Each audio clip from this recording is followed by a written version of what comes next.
चुल्हाहरू फाल्ने, आफ्नो घरमा रहेको ती चुल्हा फालेर चाहिँ विभिन्न किसिमका धर्महरू अँगाल्ने जुन प्रविधि बढिरहेको छ, यो प्रविधिले गर्दा यो कुराहरूले गर्दाखेरि हामीलाई यो राईहरूलाई चाहिँ विभाजित गरिरहेको हो कि भन्ने मैले महसुस गरेको छु। र हाम्रो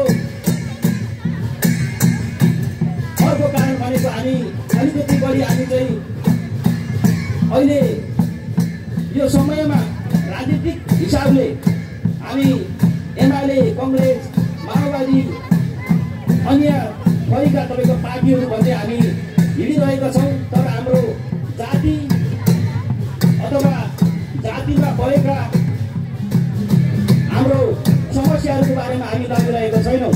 यसले गर्दाखेरि अहिले हामी विभिन्न किसिमले चाहिँ हामी अहिले विभाजित भइरहेका छौँ भन्ने कुरा म यहाँलाई जानकारी गराउन चाहन्छु। र अबको यो हाम्रो पुस्ताहरूले यी कुराहरूलाई मध्यनजर गरेर अब हामी एक हुनुपर्छ भन्ने म यहाँहरूमा यो कुराहरू राख्न चाहन्छु। र उपस्थित सम्पूर्णमा फेरि पनि उभौली साकेर अब यो नातिसकेपछि फेरि पस्नेवाला छन्।